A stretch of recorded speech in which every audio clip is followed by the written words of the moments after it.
What is going on, beautiful people? Welcome to another episode of the Narcissists Code. I'm your favorite self-aware narcissist, Mr. Lee Hammock, better known as Mental Healness across all social media platforms. This is your first time seeing my face or hearing my lovely voice. I'm a clinically diagnosed narcissist, and I use my platform on social media to raise awareness for NPD, get more people into therapy, and also validate the victims, survivors, and thrivers of said disorder, said toxic people, said toxic traits. Today's episode is going to be about, do narcissists have a one that got away? Silence. Do narcissistic people, toxic people, ever have a one that got away?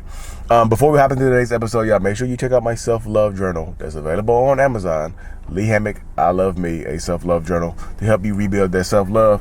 And I have a self-love course coming out here pretty soon as well. But y'all, so truly, you got to ask yourself the question, do narcissists have a one that got away? And the simple answer to this question is yes, y'all. I think a lot of people exclude narcissists from being people and having feelings, because I know that a lot of narcissistic people hurt people. That's why the term narcissistic abuse comes from. A lot of narcissistic people hurt people, but a lot of narcissists, you including myself, we do feel like there's, I married my wife, I'm married, but there is sometimes when you don't succeed in life, or when you feel like you're settling for someone new, you do have a one that got away. Like, damn it, I messed that up. I really ruined that relationship. I did that. Like, I can't believe I'm not with this person anymore. I never ever thought the person would leave me. I never thought that we would break up. I never thought our relationship would end, per se. But it did. It did end. And there's a lot of shame that's associated with the one that got away. You see what I'm saying? Especially like, because like me personally, I do think that there can be a transition into one that got away. Like, say there's one, like the narcissist might regret doing something wrong to somebody, might regret treating somebody badly, and that person breaks up with them, and then for a few years the narcissist is single or in a bunch of desolate relationships, and they might find somebody that fit them better down the road. But there is that one person that they're like, damn. Not all narcissists have this, y'all, but a lot of them have like, damn, I messed that up. I can't believe I did that. But that does not mean that they would treat that person better. They just, if they got caught cheating, if they went over the top and beat on them or something like that, it doesn't mean that they would stop doing that. It just means that they would try not to get caught. They would try not to get caught up. They would try to avoid the accountability that resulted in them getting left. You see what I'm saying? It doesn't mean that they would treat the person better. It just means that they would try to avoid that accountability that comes along with that. So they would just try to, move forward with something else. But yeah, there is a one that got away, y'all, and it hurts and it sucks. And you remember people from way back in the day. I don't think the narcissist will ever forget people. Like, forget people that they've been, like, not necessarily like one night stands and just like we clapped cheeks one time and that was it. I'm just saying people that we've shared love with, people that we've shared dreams and goals with, people that we've built stuff together with, and then the relationship ends abruptly because of something that I have done, something, it just fell apart. But yeah, they got away. But here's the dynamic. The narcissist might start in the minds of us. We might start thinking like, dang, I messed that up. Dang, I can't believe I did that. Dang, I wish I could take that back. But then, y'all know, I told y'all about the mental gymnastics that a lot of narcissists do, right? The mental gymnastics that come along with a lot of narcissists is like they will start blaming the other person for whatever they did to them. Even if you are the one or two or three that got away, because there could be more than one that got away, different stages, y'all. There could be different stages and whatnot. But if you were one of the ones that got away, they are going to blame you for what happened.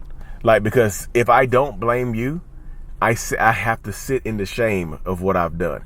If I don't blame you, if I don't hold you accountable for what happened to us, then I have to sit in the shame, and I have to deal with the shame that's associated with us breaking up. I have to sit in the shame and deal with the shame that's associated because that comes along the territory of us not being together anymore, of my heart, my little narcissistic heart being broken, my toxic heart being broken. You see what I'm saying? I don't want to sit in that shame. I don't want to deal with that shame. Shame sucks. Shame sucks. Shame absolutely hurts. Shame is painful as hell. Shame is absolutely painful. It sucks. It hurts so dang on bad. I don't want to sit in the shame. I don't want to deal with the shame at all. That's not what I want to do. That's not what that's not what I'm built for. That's absolutely not what I want to do. So I will blame you for us breaking up. I will blame you for me cheating. I will blame you for me yelling and screaming at you. I will blame you for me drinking or gambling. Whatever my vice is, whatever caused us to break up, I will blame you for our emotional disconnect. I will blame you for our lack of communication. I will blame you for everything that is possible for me to blame you about, because that's how I feel better about myself. That's how I feel better about the relationship ending. That's how I survive. And that's literally what a lot of narcissists are trying to do, y'all. They are just trying to survive. They're trying to make it through day by day, mentally, emotionally, physically, and things of that nature. So it's like I said, you could have been the one. Like, if you're the one that got away, it doesn't. Let me say this right here. Just because you might be the one that got away doesn't mean that they will try to hoover you or get back with you. Sometimes they will absolutely let you go and let you free and go move on with their lives. Pride and ego are big with narcissists, y'all. Pride and ego are huge with narcissists, y'all. Pride and ego are big as hell, huge. And they do this thing with narcissistic people, y'all. That's what I'm just telling you. Pride and ego run rampant with narcissistic, toxic ass people. And that's one of the things that we have to deal with. You know, pride and ego take over. Pride and ego destroy us. And they might keep us from reaching out to the one that got away. They might keep us from going to therapy and working on the relationship. They might keep us from actually offering a genuine apology and taking accountability. That pride and ego is too big, y'all, and shame as well. Pride, ego, and shame. Pride, ego, and shame. That's what it does right there. Pride, ego, and shame destroy narcissistic people from the inside out. It prevents us from doing so much. It prevents us from living lives of genuine nature, of love and kindness and growth. It prevents us it just prevents us from doing a lot. But again, y'all, so if you made it this far in this video, y'all, if you're looking for a sign to go back to the narcissistic person in your life, or you might think you're the one that got away, this ain't it, y'all. I keep having to reiterate, don't go back to your toxic relationship because you see me making this video. If that person hasn't done any kind of serious work on themselves, that person is not committed to going to therapy, that person not committed to making any kind of positive behavioral alterations in their life, then that's it, y'all. You unless you're gonna put up with the craziness you've been through, because if they haven't gotten better, and you reach out to them, it's kind of like, damn, you must be accepting and tolerating of the way I treated you. So that's what a lot of narcissistic people will do right there, y'all. That because you come back, they think you're okay with the behaviors. And this is not me saying that you're okay with the behaviors. This is me saying that because you come back, that's the narcissistic mind. That's the narcissist mind. You mean hey, are you not okay? You came back to me. Are you not okay with the behaviors? Because if you weren't okay, you could have just left me alone. You know what I mean? But that happens a tremendous amount in these toxic relationship dynamics, in these toxic relationship spaces, y'all. You might be the one that got away, you might be one of the ones that got away.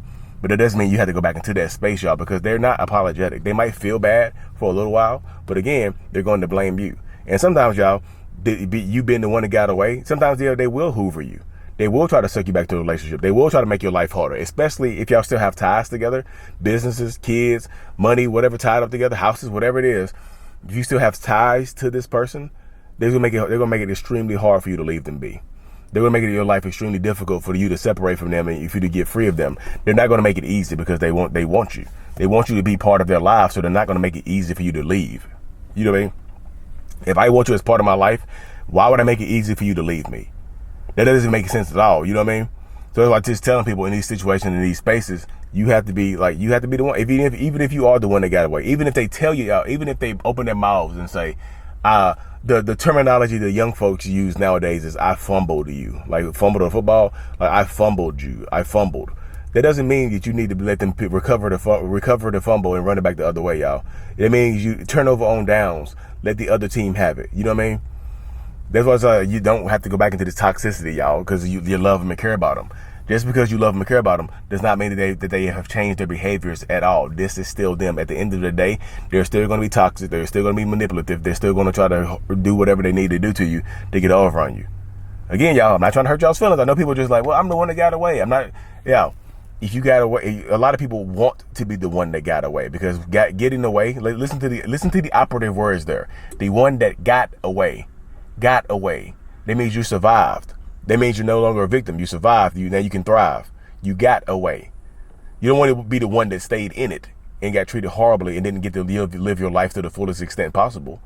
The one that got away. Got away. Got away. You see what I'm saying? The one that got away. You want to be the one that gets away, the one that survives and whatnot. Survives and thrives. You want that to be you. Like I said, because they might, a narcissistic person, especially if you reject them, y'all. If you reject their advances after the breakup ends, after the relationship ends, they could become obsessed with you. They could stalk you. They could try to harm you. And they might just say, this is coming from a place of love. You know what I mean? They might just tell you that this is coming from a place of love, but you know damn well that it's not coming from a place of love. It is absolutely not coming from a place of love. It's coming from a place of hurt, a place of despair, a place of insanity sometimes, y'all. Just be careful in these relationship spaces, y'all. Just because they say they fumbled you, or you the one that got away, or they really messed up, that doesn't mean that they're going to change and be better or treat you better at all. That doesn't mean that at all, y'all. They're just saying that's wordplay. That's what they call wordplay. Wordplay. They're playing with their words on you. They're playing with their words and they're playing with their food. They're playing with you. Don't let them play with words. Don't let them play with you, y'all. You know. But anyway, y'all, I'm about to hop off this thing. Make sure you subscribe to the newsletter already if you haven't, y'all. Also, I have a kids book coming out. It's about done. My kids book is coming out to help kids in toxic relationship spaces. Kids are coming from lack. Yeah, it's gonna be a great kids book. Me and my wife co-authored the book, so I'm excited about that. It's our first big project together. So subscribe to the newsletter if you haven't already, y'all. The link's in the description of every video and podcast that I do. I'm super grateful for y'all. Like and subscribe for more. Mental Illness is out. Peace. Thank you so much for making it to the end of my video, y'all. If you haven't already, make sure you hit that like and subscribe button so you don't miss any uploads. Turn on that notification bell as well. Thank you so much. See you later.